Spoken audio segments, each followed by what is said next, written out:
Hello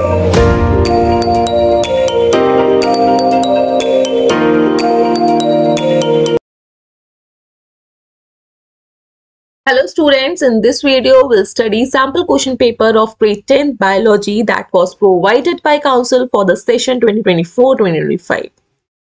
This paper is of 80 marks and the time duration is 2 hours. So let's start with the content. Here are some instructions related to the paper. Just read it. Answer to this paper must be written on the paper provided separately. जो आपको answer script मिली है आपको उसी में ही आपको answers लिखने हैं। Question paper में कोई भी मार्किंग या कोई भी पेंसिल से पेन से कुछ भी नहीं लिखना है आपको। Next, you will not be allowed to write during the first 15 minutes. As you already know कि first 15 minutes आपको reading के लिए दिए जाते हैं क्वेश्चन पेपर में, उसके बाद after 15 minutes आपको written part start करना होता है। तो this time is to be spent in the reading of the question paper. The time given at the head of this paper, like 2 hours, is the time allowed for the writing the answer. जो आपको time दिया जाता है question paper के जो top पे लिखा होता है वो writing part के लिए होता है। 15 minutes उसमें excluded होते हैं, वो extra होंगे। Section A is compulsory and section B में आपको 6 क्वेश्चन दिए गए होते हैं जिसमें से आपको सिर्फ 4 क्वेश्चन करने होते हैं। सो जो ग्रेड 10 बायोलॉजी का पेपर है वहां पे सिर्फ 2 ही सेक्शंस होते हैं, section A and section B, and the intended marks for the question और parts of questions are given in the bracket. और जो उस क्वेश्चन के मार्क्स हैं या उस क्वेश्चन के पार्ट्स के मार्क्स हैं उसके सामने ही रिटर्न होते हैं ब्रैकेट्स में। यहाँ से स्टार्ट करते हैं हम लोग अपने पहले सेक्शन से, that is section A. Attempt all the question from this section. इस सेक्शन से हमें सारे क्वेश्चंस अटेम्प्ट करने होते हैं। सेक्शन ए में सिर्फ क्वेश्चन नंबर 1 होता है। आपको नंबरिंग क्वेश्चंस की बिल्कुल एग्जैक्ट करनी है while writing the answers. Question number 1 में आपको करना क्या है, choose the correct answers to the questions from the given options. आपको 4 ऑप्शंस दिए गए होंगे हर एक क्वेश्चंस के, तो करेक्ट ऑप्शन को वहां पे आपको चूज करना है। And You do not need to copy the question, write the answers only. आपको सिर्फ आंसर्स लिखने हैं एंड नंबरिंग आपको बहुत सोच समझ के करनी है, करेक्ट नंबरिंग करनी है। तो इसका एक पैटर्न है लाइक दिस। आप आंसर स्क्रिप्ट में सेंटर पे क्वेश्चन नंबर मेंशन करेंगे, जो मेन क्वेश्चन नंबर है, लाइक क्वेश्चन नंबर 1, और टॉप में आप सेक्शन ए भी मेंशन कर दीजिएगा, section A. And then later on आपको साइड में नंबरिंग करनी है, जो आपका मार्जिन है मार्जिन के साइड में यहाँ पे नंबरिंग करनी होगी। तो स्टार्ट करते हैं क्वेश्चन नंबर 1 के फर्स्ट क्वेश्चन से, रोमन नंबर में है, तो you have to write down like this, like section A question number 1 का first, like this. So the question is the loop of Henle lie in. Loops of Henle जो आपके nephron का part है वो kidney के किस part में present होता है? First is renal cortex, second renal medulla, third renal pelvis, fourth renal artery. The correct option is renal medulla. तो आपको यहाँ पे या तो आप फर्स्ट का बी मेंशन करिए और you can write it like this, first renal medulla. आपको इस तरह से सारे आंसर्स को लिखना होगा। आप दोनों पैटर्न में से किसी को भी लिख सकते हो, but don't write the question. So check the answer here. The loop of Henle lie in renal medulla. Renal medulla में होता है, आपको डायग्राम में दिख रहा होगा, किडनी का लॉन्गिट्यूडनल सेक्शन दिया गया है। किडनी के लॉन्गिट्यूडनल सेक्शंस में यहाँ पे पिरामिड्स दिए गए हैं, किडनी के ये पिरामिड्स हैं। इन पिरामिड्स का एनलार्ज डायग्राम साइड में दिया गया और साइड में ही आपका नेफ्रॉन का स्ट्रक्चर यहाँ पे बना हुआ है। इस डायग्राम में अगर आप जूम करके देखिएगा, here it is loop of Henley, ये है आपका लूप ऑफ हेनले। इसी में नेफ्रॉन को और डिटेल में दिया गया सी फिगर में, this is loop of Henle, जो कि आपका ये सेंटर रीजन ऑफ किडनी इस जगह पे प्रेजेंट होता है, जिसको हम लोग मेडुला रीजन बोलते हैं। And the peripheral region of the kidney is known as renal cortex. This peripheral region is known as renal cortex. तो लूप ऑफ हेनले मेडुला में प्रेजेंट होता है। Next question. The antiseptic present in tears. Tears में कौन सा antiseptic present होता है? And the correct option is lysosome. Lysosome present होता है. It is an enzyme in the eyes which has antiseptic nature to prevent eye from any bacterial infection. ये आपका एक एंजाइम है जो आइज में प्रेजेंट होता है, टीयर्स में प्रेजेंट होता है, और ये जो क्योंकि आइज डायरेक्टली बाहर के एनवायरनमेंट में कांटेक्ट में होता है तो इन्फेक्शन ना हो जाए आई में, इसलिए यहाँ पे राइबोसोम प्रेजेंट होता है which has antiseptic nature. Next question number 3, assertion reason based है। 2 स्टेटमेंट दिए होते हैं, पहला स्टेटमेंट जो होता है उसके बिहाफ पे मतलब उसका जो रीजन दिया होता है वो हमें आइडेंटिफाई करना होता है करेक्ट है कि नहीं, और असर्शन को भी हमें स्टेटमेंट को भी आइडेंटिफाई करना होता है कि वो करेक्ट है कि नहीं। सो थर्ड क्वेश्चन में आपका दिया गया है the foetus respire but does not breathe. There is a difference between respiration and breathing. Respiration में breakdown of glucose in order to produce energy. Respiration में energy produce करनी होती है और breathing में exchange of gases होता है. Breathing is a part of respiration. तो जो फीटस है, जो डेवलपिंग फीटस है, जो बेबी मदर के वॉर्म में डेवलप होता है, वो रेस्पायर करता है पर ब्रीथ नहीं करता है। ये बिल्कुल करेक्ट स्टेटमेंट है। एंड इसका जो रीजन दिया गया है maternal blood supply oxygen to the foetus through placenta. Yes, वो ब्रीथ नहीं करेगा तो जो डेवलपिंग फीटस है उसको ऑक्सीजन कौन सप्लाई कर देगा? Maternal blood. तो उसको ब्रीथ करने की जरूरत ही नहीं है, बस कैसे भी उसको सारी सेल्स को ऑक्सीजन की नीड है जो वो फुलफिल हो जाती है मदर के ब्लड से। So here both A and R are true। आप साइड में डायग्राम में देख रहे होगे कि ये बेबी डेवलप हो रहा है मदर के फीटस में। यहाँ पे आपका प्लेसेंटा गिवन है, प्लेसेंटा में यहाँ पे ब्लड वेसल्स की सप्लाई है, इसके थ्रू यहाँ पे गैसियस एक्सचेंज होता है। ब्लड का एक्सचेंज नहीं होता है मदर के ब्लड और बेबी के ब्लड में ना, प्लेसेंटा के थ्रू सारे न्यूट्रिएंट्स, गैसेस, वेस्ट सब प्लेसेंटा के थ्रू एक्सचेंज होगा मदर एंड फीटस के बीच में, बट मदर का ब्लड बेबी के ब्लड में कांटेक्ट में नहीं आएगा। डिफ्यूजन होगा, एक्टिव ट्रांसपोर्ट होगा, पैसिव ट्रांसपोर्ट होगा, बट कांटेक्ट में नहीं आएगा blood. Next question, during ventricular systole, what is ventricular systole?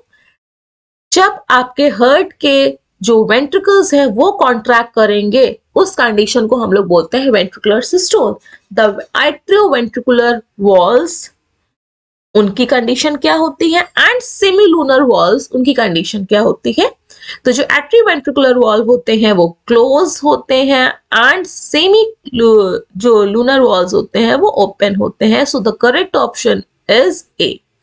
C in this diagram, यहाँ पे करेक्ट ऑप्शन दिया गया है एट्रियोवेंट्रिकुलर वॉल जिसको P से रिप्रेजेंट किया वो क्लोज होंगे, और जो सेमीलूनर वॉल्स है वो जिसको Q से रिप्रेजेंट हुआ है वो ओपन होंगे।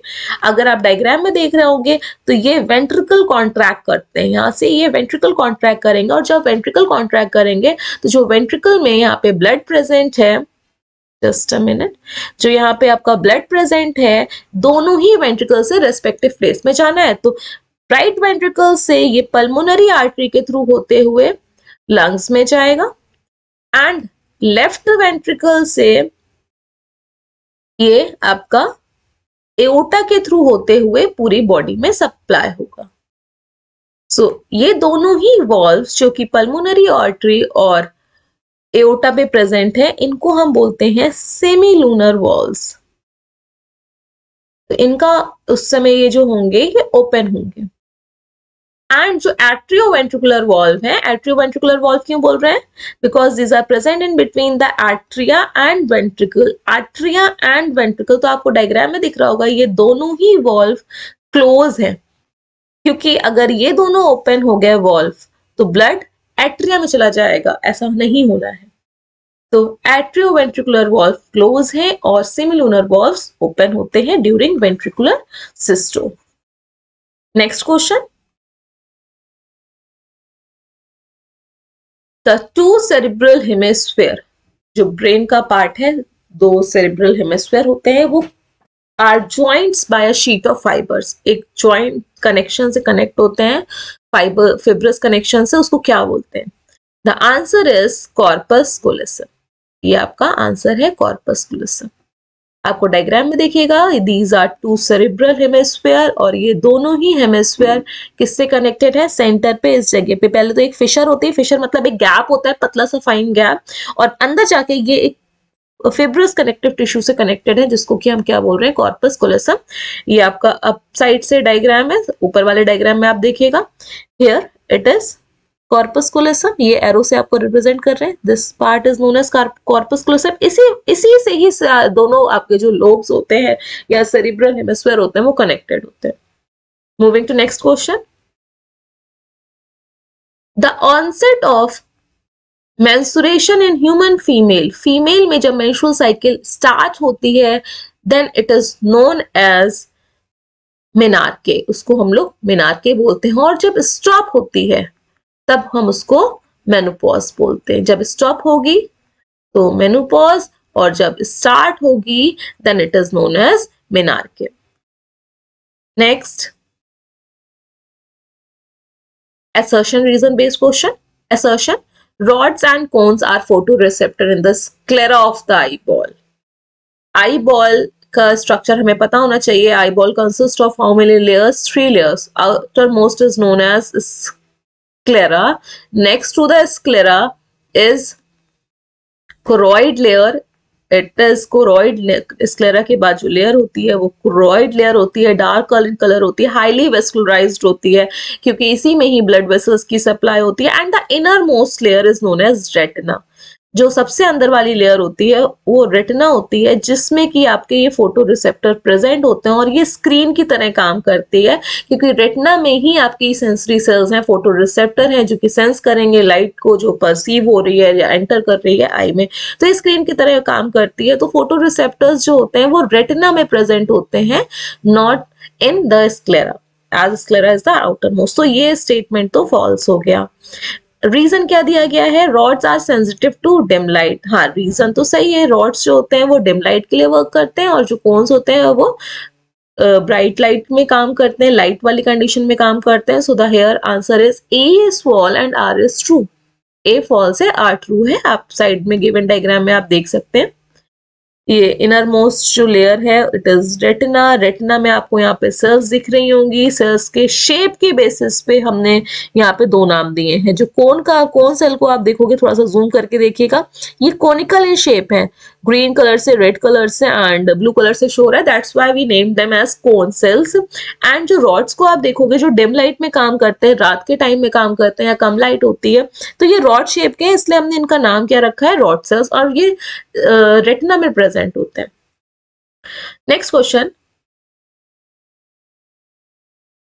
Priya tried to match the hormones with their effect on the human body.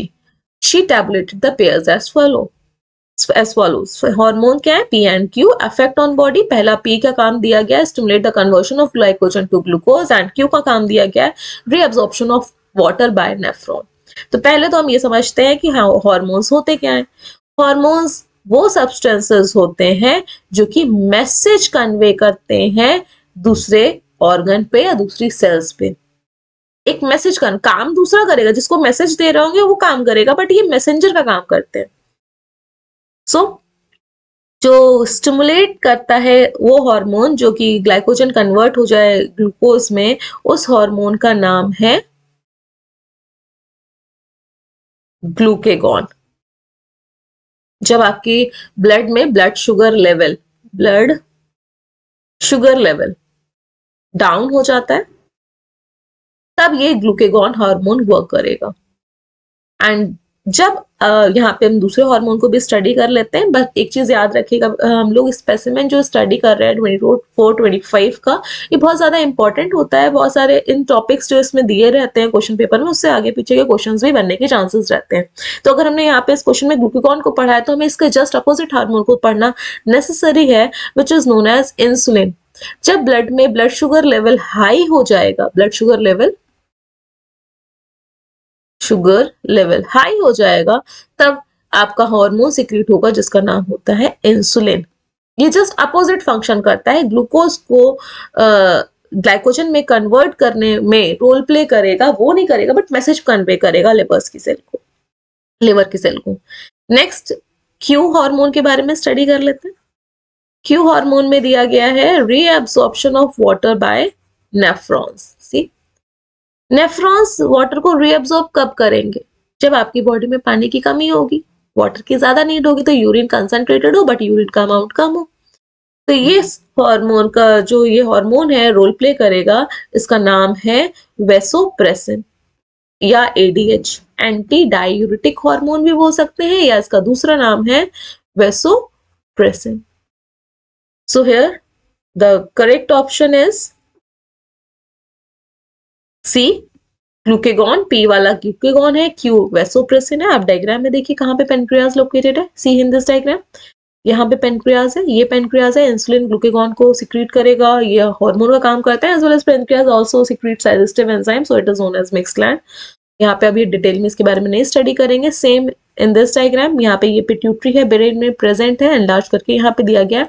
तो जो वेसोप्रेसिन है ये आपका सिक्रीट करता है, सिक्रीट होता है पोस्टीरियर पिट्यूटरी से, जो कि नेफ्रॉन में रीअब्जॉर्प्शन का काम करता है वाटर के। Next question, while studying the stages in the evolution of a man, a well-developed chin is observed in, सबसे अच्छी चिन किसमें ऑब्जर्व होती है? It is in homo sapiens. Homo sapiens में कायदे से चिन डेवलप हो चुकी है। आप यहाँ पे देख सकते हो, first figure australopithecus, second homo habilis, then homo erectus, homo neanderthalensis and then homo sapiens. Next, a pair of corresponding chromosome of the same shape, size and one from each parent is called, एक shape के, एक size के और एक parent से आ रहे हैं तो उस क्रोमोसोम के पेयर को हम लोग क्या बोलते हैं? It is known as homologous chromosome, as you can see in this diagram. ये और ये येलो कलर के जो क्रोमोसोम है बिल्कुल सेम है, सेम स्ट्रक्चर शेप है, एक मदर साइड से आया, एक फादर साइड से आया, और same next near by image में आप देख रहे होगे बिल्कुल सेम क्रोमोसोम है। तो इन दोनों ही क्रोमोसोम को आपस में हम क्या बोलेंगे? Homologous chromosome. एंड इन दोनों क्रोमोसोम को हम क्या बोलेंगे? Homologous chromosome. बट इनको और इनको, येलो एंड ब्लू वालों को नॉन होमोलोगस क्रोमोसोम बोलेंगे क्योंकि ये पेयर नहीं है। Next, assertion reason again, we urinate more in summer? No, urination जो होता है वो समर्स के टाइम में कम होता है और विंटर्स में ज्यादा होता है, तो assertion जो है वो फॉल्स है। क्यों यूरिनेशन समर्स में कम होता है?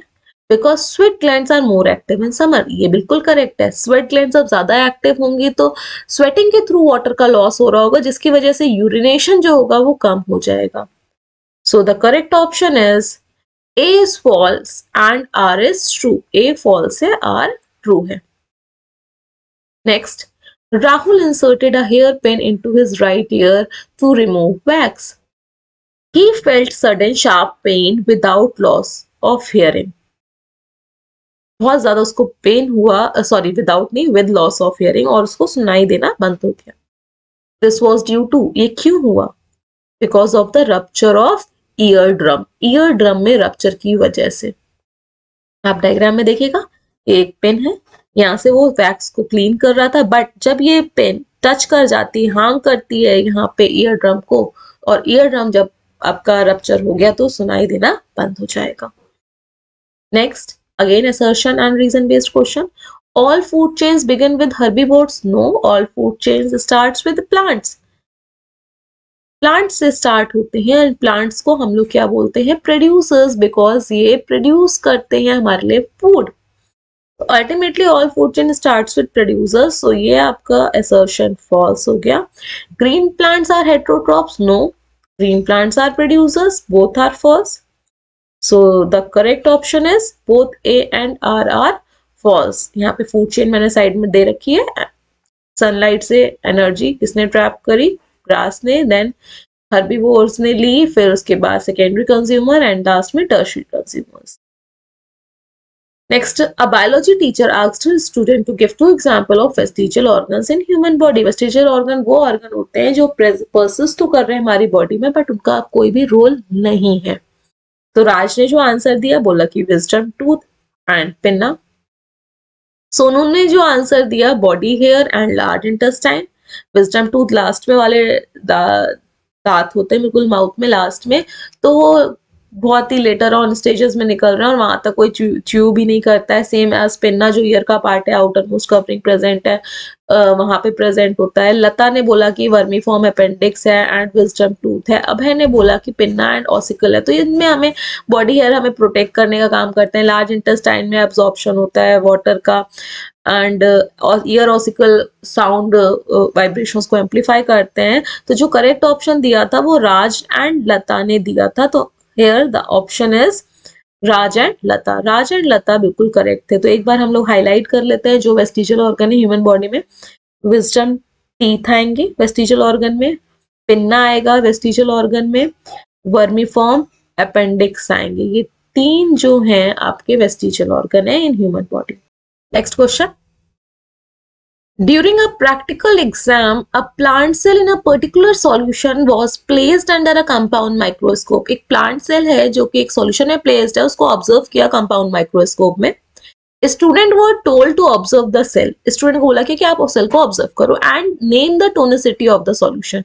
और जो solution है उसकी tonicity बतानी है. Tonicity means होता है relative concentration. Relative concentration. अब रिलेटिव कंसंट्रेशन बोला गया तो किसी ना किसी के बीच में रिलेशन होगा, और रिलेशन किसके बीच में होगा? तो सॉल्यूशन के बीच में, तभी तो हम कंसंट्रेशन में रिलेशन बता पाएंगे. तो रिलेटिव कंसंट्रेशन बिटवीन टू और मोर देन टू सॉल्यूशन, दो और दो से ज्यादा सॉल्यूशन. तो यहाँ पे जो प्लांट सेल को प्लेस किया गया है वो एक सॉल्यूशन में प्लेस किया गया है. सी, इसके अगल बगल एक सॉल्यूशन होगा, तो उस सॉल्यूशन की कंसंट्रेशन को बताना है. तो यहाँ पे दो सॉल्यूशन किसकी बात हो रही होगी? तो एक हो रही होगी सेल सैप की. एक तो सॉल्यूशन जिसमें प्लेस किया गया है, दूसरा यहाँ पे प्लांट के अंदर जो फील्ड है उसको बोलेंगे सेल सैप. तो इन दोनों में कंसंट्रेशन बतानी है. तो जो सॉल्यूशन है वो उसकी कंसंट्रेशन ज्यादा है अंदर वाले सॉल्यूशन से, या उसकी कंसंट्रेशन कम है? अगर उसकी ज्यादा होगी कंसंट्रेशन, कम उस सॉल्यूशन को बोलेंगे हाइपरटोनिक, और जिसकी कम होगी उसको हम बोलेंगे हाइपोटोनिक. तो क्वेश्चन को एक बार फिर से रीड करते हैं कि एक प्रैक्टिकल एग्जाम था जिसमें कि प्लांट सेल को एक सॉल्यूशन में प्लेस किया गया और उसको ऑब्जर्व किया गया माइक्रोस्कोप में, और बोला गया स्टूडेंट को कि ऑब्जर्व करो, बताओ कि वो जो सॉल्यूशन में प्लेस किया गया उसकी टोनिसिटी क्या है एंड उस सेल में कौन सा फिनोमिनन हो रहा है. तो आप डायग्राम में देख सकते हो कि जो सेल की मेम्ब्रेन है, it is a plant cell, और वो श्रिंक कर चुकी है और एक जगह पे प्लेस हो गई अटैच्ड है सेल वॉल से. तो it is known as plasmolysis. So the correct option is hypertonic solution and exosmosis. आप इस डायग्राम में देखिएगा, ये गिवन प्लांट सेल है, प्लांट सेल है, नॉर्मल सेल है, बिल्कुल इसकी मेम्ब्रेन है. जब इसको हाइपरटोनिक सॉल्यूशन में प्लेस करते हैं तो आप इसकी मार्जिन्स को देखिएगा, जो सेल मेम्ब्रेन, क्योंकि सेल वॉल तो रिजिड होती है, तो जो सेल मेम्ब्रेन है ये धीरे धीरे सेल वॉल को से रिलीज हो रही है, वहां पे गैप है, ये गैप प्रेजेंट है, और अल्टीमेटली इतना वाटर लॉस हो गया, वाटर बाहर गया कि जो सेल मेम्ब्रेन थी वो स्फेरिकल इन शेप ले लिया, उसने बिल्कुल राउंड हो गई. इस कंडीशन को हम बोलते हैं plasmolysis and cell is known as plasmolysed cell. That means इसके अंदर से वाटर जो था वो बाहर गया था, और वाटर जब बाहर जाता है इस प्रोसेस को बोलते हैं हम लोग एक्सऑस्मोसिस. एंड ये तब होता है जब बाहर का जो सॉल्यूशन होता है उसकी कंसंट्रेशन कैसी होती है? ज्यादा होती है, तो सॉल्यूशन इज हाइपरटोनिक. अब इसके जो नेक्स्ट सेक्शन बी है स्पेसिमेन पेपर का, वो हम लोग नेक्स्ट वीडियो में स्टडी करेंगे.